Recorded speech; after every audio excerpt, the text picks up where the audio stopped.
जय श्री हरि, जय श्री हरि, जय श्री हरि, जय श्री राम। भौतिक और सांसारिक जीवन में समस्त सुख पाने के लिए संसार के पालनकर्ता भगवान विष्णु का आशीर्वाद होना अत्यंत आवश्यक है।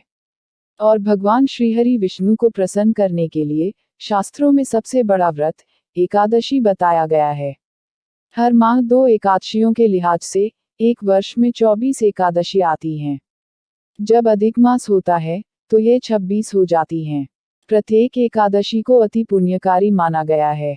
इन्हीं में से एक है विजया एकादशी। फाल्गुन मास के कृष्ण पक्ष की एकादशी तिथि को विजया एकादशी कहते हैं। एकादशी व्रत को करने से भगवान विष्णु की कृपा से व्यक्ति के जीवन की सभी समस्याओं का अंत होने के साथ ही सभी मनोकामनाएं भी पूर्ण होती हैं।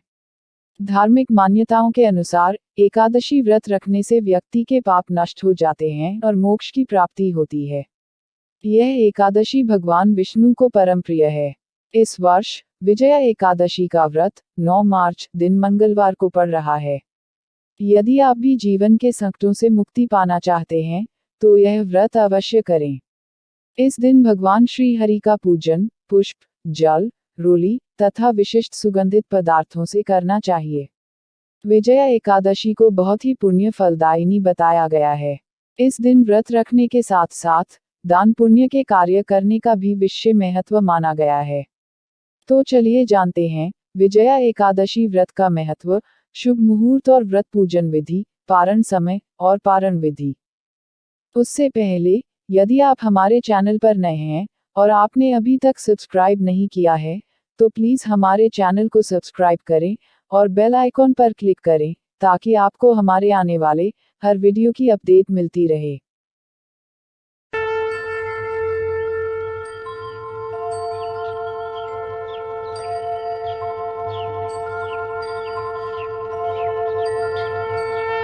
विजया एकादशी का महत्व। हिंदू धर्म ग्रंथों में विजया एकादशी का महत्व बताया गया है। शाब्दिक अर्थ में विजया शब्द जीत का प्रतीक है। विजया एकादशी का व्रती को जीवन की कठिन परिस्थितियों में सफलता और विजय प्रदान करता है। यह सभी प्रकार की बाधाओं और कठिन परिस्थितियों से राहत प्रदान करने में मदद करता है। यदि लोग इस दिन दान और पुण्य करते हैं तो वे अपने पूर्व जन्म से लेकर इस जन्म तक के पापों से छुटकारा पाते हैं और फलदायी परिणाम भी अर्जित करते हैं। पद्म पुराण के अनुसार भगवान शिव ने नारद जी को उपदेश देते हुए कहा था कि एकादशी महान पुण्य देने वाली होती है। कहा जाता है कि जो व्यक्ति विजया एकादशी का व्रत रखता है उसे पितृदोष और कुयोनि से मुक्ति मिलती है।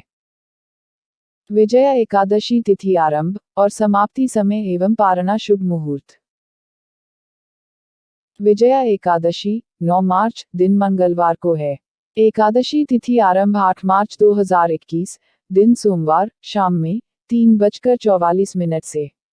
एकादशी तिथि समाप्त 9 मार्च 2021 दिन मंगलवार दोपहर में 3:02 पर। प्रातः संध्या मुहूर्त सुबह 5:24 से सुबह 6:38 तक। सायं संध्या मुहूर्त संध्या काल में 6:26 से 7:39 तक। विजया एकादशी पारण शुभ मुहूर्त 10 मार्च 2021 दिन बुधवार को सुबह 6:36 से लेकर सुबह 8:58 तक रहेगा। पारण तिथि के दिन द्वादशी समाप्त होने का समय दोपहर में 2:40 पर। जय श्री हरि, जय श्री राम। एकादशी व्रत एवं पूजन विधि। दशमी तिथि को दिन छिपने से पहले ही भोजन कर लें, रात्रि में भोजन न करें ताकि एकादशी के दिन आपके पेट में भोजन का अंश न रहे। और ब्रह्मचर्य का पालन करें। एकादशी को लकड़ी का दातुन तथा पेस्ट का उपयोग न करें। नींबू, जामुन या आम के पत्ते लेकर चबा लें और उंगली से कंठ को शुद्ध कर लें। वृक्ष से पत्ता तोड़ना भी वर्जित है, अतः स्वयं गिरे हुए पत्ते का सेवन करें। एकादशी तिथि को ब्रह्म मुहूर्त में उठकर स्नान आदि से निवृत्त होकर भगवान विष्णु का ध्यान कर व्रत का संकल्प करें। अब घर के मंदिर में एक चौकी पर लाल कपड़ा बिछाकर भगवान विष्णु की प्रतिमा स्थापित करें। अब एक कलश में गंगाजल लें और उसमें रोली मिलाएं। इसके बाद इस कलश से जल की कुछ बूंदें लेकर चारों ओर छिड़कें। फिर इसी कलश से घट स्थापना करें और पंचपल्लव कलश में रखकर भगवान श्री विष्णु की प्रतिमा स्थापित करें। धूप, दीप, चंदन, फल, फूल व तुलसी आदि से श्रीहरि की पूजा करें। अब घी के दीपक से भगवान विष्णु की आरती करें और विष्णु सहस्रनाम का पाठ करें। उपवास के साथ साथ भगवान कथा का पाठ व श्रवण करें। रात्रि में श्रीहरि के नाम का ही भजन कीर्तन करते हुए जागरण करें और भगवान श्रीहरि के नामों का जाप करते रहें। जो एकादशी की रात में भगवान विष्णु के आगे वैष्णव भक्तों के समीप गीता और विष्णु सहस्रनाम का पाठ करता है, वह उस परम धाम में जाता है जहां साक्षात भगवान नारायण विराजमान हैं। पारणा विधि। एकादशी के व्रत को समाप्त करने को पारण कहते हैं। एकादशी व्रत के अगले दिन सूर्योदय के बाद पारण किया जाता है। एकादशी व्रत का पारण द्वादशी तिथि समाप्त होने से पहले करना अति आवश्यक है। यदि द्वादशी तिथि सूर्योदय से पहले समाप्त हो गई हो तो एकादशी व्रत का पारण सूर्योदय के बाद ही होता है। द्वादशी तिथि के भीतर पारण न करना पाप करने के समान होता है। एकादशी व्रत का पारण हरिवासर के दौरान भी नहीं करना चाहिए। जो श्रद्धालु व्रत कर रहे हैं उन्हें व्रत खोलने से पहले हरिवासर समाप्त होने की प्रतीक्षा करनी चाहिए। हरिवासर द्वादशी तिथि की पहली 1/4 अवधि है। व्रत तोड़ने के लिए सबसे उपयुक्त समय प्रातःकाल होता है। व्रत करने वाले श्रद्धालुओं को मध्याह्न के दौरान व्रत तोड़ने से बचना चाहिए। कुछ कारणों की वजह से अगर कोई प्रातःकाल पारण करने में सक्षम नहीं है तो उसे मध्याह्न के बाद पारण करना चाहिए। एकादशी के व्रत का पारण द्वादशी तिथि यानी एकादशी के अगले दिन शुभ मुहूर्त में करें।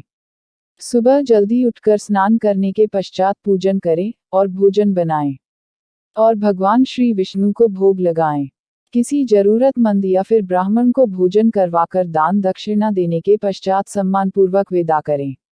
इसके पश्चात सेवा पूजा की जगह पर बैठकर भुने हुए 7 चनों के 14 टुकड़े करके अपने सिर के पीछे फेंकना चाहिए। मेरे 7 जन्मों के शारीरिक, वाचिक और मानसिक पाप नष्ट हुए, यह भावना करके 7 अंजलि चरणामृत पीना चाहिए और चने के 7 दाने खाकर व्रत खोलना चाहिए। जय श्री हरि, जय श्री राम। एकादशी के उपाय जिन्हें करके धन, समृद्धि और वैभव की प्राप्ति होती है। एकादशी वाले दिन रात्रि में भगवान विष्णु की प्रतिमा या मूर्ति के सामने 9 बत्तियों का दीपक जलाएं और एक दीपक ऐसा जलाएं जो रात भर जलता रहे। ऐसा करने से माँ लक्ष्मी अत्यंत प्रसन्न होती हैं और जातक को सभी सुखों की प्राप्ति और ऐश्वर्य देती हैं एवं उस जातक को धन लाभ भी होता है। एकादशी के दिन शाम के समय तुलसी के पौधे के सामने गाय के घी का दीपक प्रज्वलित करके ओम वासुदेवाय नमः मंत्र का जाप करते हुए तुलसी की 11 परिक्रमा करें। इस उपाय से घर के सभी सदस्यों में मध्य प्रेम, सुख शांति बनी रहती है और उस परिवार पर किसी भी प्रकार का कोई भी संकट नहीं आता है। माना जाता है पीपल पर भगवान विष्णु का वास होता है। यदि आप कर्ज से परेशान हैं तो एकादशी के दिन पीपल के वृक्ष पर मीठा जल चढ़ाएं और शाम के समय दीपक प्रज्वलित करें। इस उपाय से शीघ्र ही कर्ज से मुक्ति प्राप्त होगी और कार्य में सफलता प्राप्त होगी। एकादशी के दिन प्रातःकाल भगवान विष्णु की पूजा करते समय कुछ पैसे भगवान की मूर्ति के सामने रख दें। फिर पूजा करने के बाद ये पैसे अपने पर्स में रख लें। अब हर एकादशी को पूजन के समय यह सिक्के पूजा में रख लें और पूजा के बाद फिर से अपनी जेब में रख लें। इस उपाय को करने से कभी भी पैसों की तंगी नहीं रहेगी। एकादशी के दिन भगवान विष्णु के मंदिर में एक नारियल व थोड़े से बादाम चढ़ाएं। इस उपाय से जीवन में आर्थिक लाभ की प्राप्ति होती है और कार्यों में बाधा नहीं आती है। जय श्री हरि, जय श्री राम। एकादशी के दिन ये काम किसी को नहीं करना चाहिए। कौन से ऐसे कार्य हैं जिनको एकादशी के दिन करने की मनाही होती है? तुलसी का पत्ता ना तोड़े, एकादशी तिथि के दिन तुलसी का पत्ता नहीं तोड़ना चाहिए। इस दिन तुलसी के पौधे के नीचे दीप जलाना चाहिए। एकादशी तिथि को अगर आप माता तुलसी को सुहाग का सारा सामान भेंट करके फिर इसे किसी जरूरतमंद को दे दे तो आपको खासा लाभ होगा। चावल सी बनी चीजें ना खाएं। एकादशी के दिन किसी को भी चावल नहीं खाने चाहिए और न ही किसी को चावल दान करने चाहिए। अगर आपके द्वार पर कोई याचक आता है तो इस दिन चावल छोड़कर अन्य चीजों का दान कर सकते हैं। दिन में न सोएं। एकादशी तिथि के दिन में सोना शास्त्रों में वर्जित माना गया है। यह दिन बहुत ही पवित्र माना गया है और इसे आप बिना वजह सोने में न व्यर्थ करें। इस दिन सुबह उठकर ईश्वर की भक्ति करें और भगवान विष्णु के मंत्रों का जप करें। अगर आप व्रत नहीं भी रखते हैं तो भी श्रीहरि का जप जरूर करें। न करें इनका अपमान। एकादशी के दिन मन को शांत रखें और भूले से भी पिता और गुरुजनों का अनादर न करें। हिंदू धर्म में एकादशी को पवित्र दिन माना जाता है। मान्यता है कि इस दिन घर में शांति और सद्भाव बनाए रखने से मां लक्ष्मी प्रसन्न होती हैं।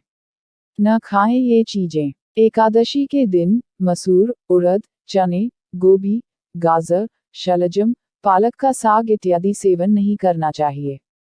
इस दिन आपके बुरे कामों से भी दूरी रखनी चाहिए। जुआ, निद्रा, पान, पराई निंदा, चुगली, चोरी, हिंसा, मैथुन, क्रोध तथा झूठ, कपट आदि अन्य कुकर्मों से दूर रहना चाहिए।